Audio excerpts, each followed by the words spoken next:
आँखा हेर्न पर्दैन, काम हेर्नु होला। म धेरै बोल्दिनँ, धेरै धेरै धन्यवाद। सुदूर अब दूर नै, झिक्कै झिक्कै माया तमलाई। I love you. खल्तीमा पैसा नभएको विपन्न गरिबले शिक्षा पाउनु पर्यो, त्यो हो हाम्रो एजेन्डा। खल्तीमा पैसा नभएको विपन्न गरिबले स्वास्थ्य उपचार पाउनु पर्यो, त्यो हो हाम्रो एजेन्डा।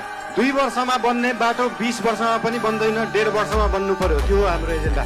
रुखमा बाँधेर हुन्छ कि बाटोमा सुताएर हुन्छ कि खोरमा जाकेर हुन्छ, बाटो बन्नु पर्यो। यहाँ त बाटो बनाउनलाई यो भेगमा मेरो भोट छैन, यहाँको बाटो किन बनाउने, यो भेगमा मेरो भोट छैन किन बाटो बनाउने। राष्ट्रिय स्वतन्त्र पार्टी सरकारमा गयो भने काङ्ग्रेस हिँड्ने बाटो पनि बनाउँछ, एमाले हिँड्ने बाटो पनि बनाउँछ, माओवादी हिँड्ने बाटो पनि बनाउँछ, सबै नेपाली जनता हिँड्ने बाटो बनाउँछ। मान्छेले देशलाई स्विजरल्यान्ड बनाउनु पर्छ भन्छन्। स्विजरल्यान्डको बाउ बढी मालिका यही छ, किन बनाउनु पर्यो स्विजरल्यान्ड?